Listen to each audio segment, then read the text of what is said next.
अस्सलाम वालेकुम दोस्तों, आज हम आपके लिए जो HVAC से रिलेटेड एक इंटरेस्टिंग और इन्फॉर्मेटिव वीडियो लेके आए हैं। आज की video absorption chiller heating cycle के ऊपर है। एक दोस्त ने रिक्वेस्ट की थी कि अब्जॉर्प्शन चिलर, जिनको हम वैम चिलर्स भी बोलते हैं, इसके हीटिंग साइकिल के ऊपर वीडियो बनाई जाए। तो चलिए दोस्तों स्टार्ट करते हैं आज की इंटरेस्टिंग वीडियो।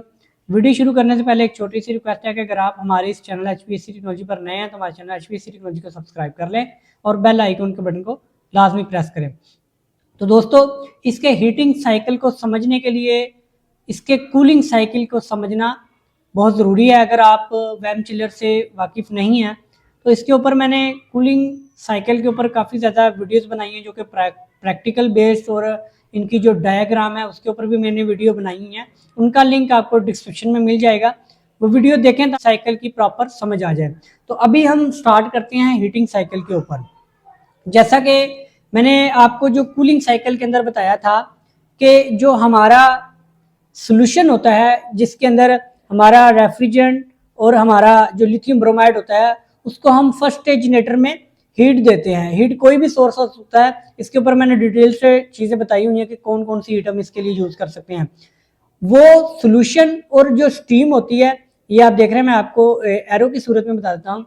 ये जो ब्लू कलर की है ये हमारी स्टीम है बेसिकली, ठीक है। ये हमारी जाती थी एलपी जनरेटर में, ठीक है।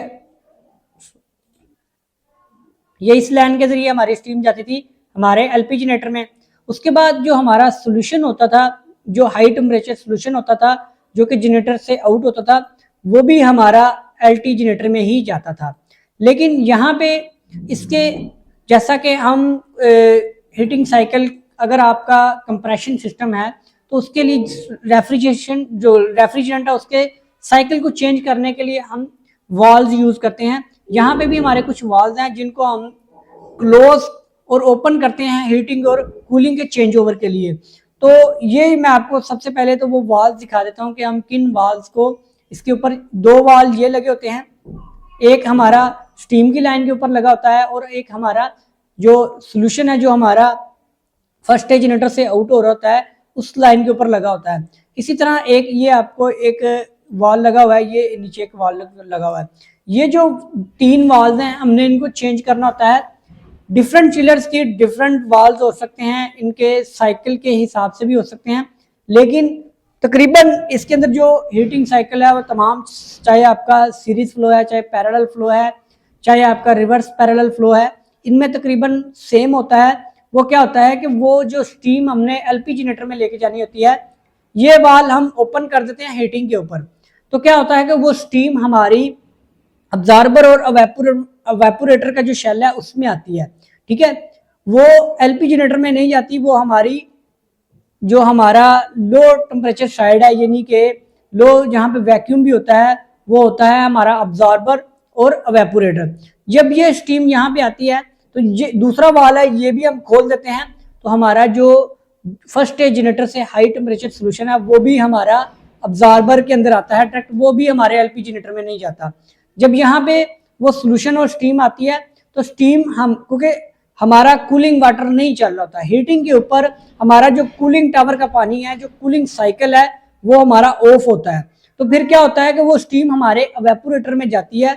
जैसे ही एवेपोरेटर में जाती है स्टीम, तो वहां पे हमारा चिल्ड वाटर, यानी कि हॉट वाटर, उस टाइम हीटिंग के ऊपर हम उसको हॉट वाटर बोलते हैं, वो पानी सर्कुलेट कर रहा होता है। जो बिल्डिंग से वापस आ रहा होता है उसका टेम्परेचर कम होता है, हमने इसको जब स्टीम देते हैं तो उसका टेम्परेचर बढ़ जाता है, ठीक है।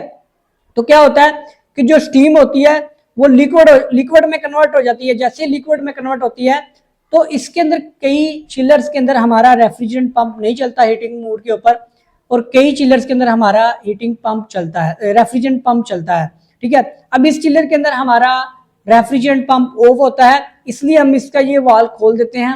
क्या होता है कि ये वाल जैसे ही खुलेगा तो ये बाय ग्रेविटी जो लिक्विड है, यानी कि रेफ्रिजरेंट है, पानी है, वो हमारे लिथियम ब्रोमाइड में ऐड हो जाएगा, यानी कि सोल्यूशन में ऐड हो जाएगा, और वो सोल्यूशन दोबारा हमारे फर्स्ट स्टेज जनरेटर में चला जाएगा।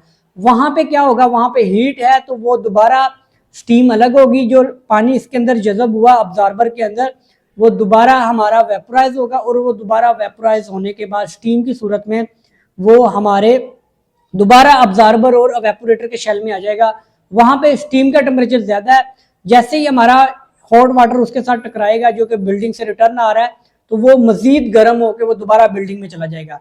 वहां पे फिर एक्सचेंज होगी, वो ठंडा होगा चिल्ड हॉट वाटर, और वो दोबारा ये साइकिल चलता रहता है। आपकी स्टीम दोबारा आपके अब्जॉर्बर में दोबारा लिक्विड में मिक्स होके, सोल्यूशन में मिक्स होके वो दोबारा हमारे फर्स्ट स्टेज जनरेटर में आती रहती है। इस तरीके से ये साइकिल चिलर का भी चलता रहता है, और आपके हॉट वाटर जो कि बिल्डिंग से आ रहा है वो दोबारा बिल्डिंग में ठंडा हो जाता है और दोबारा चिलर में गर्म होकर दोबारा बिल्डिंग में चला जाता है। तो इस तरीके से ये हीटिंग साइकिल के ऊपर काम करता है। आई होप आपको वीडियो अच्छी लगी होगी। वीडियो अगर अच्छी लगी है तो लाइक और शेयर लाजमी करें।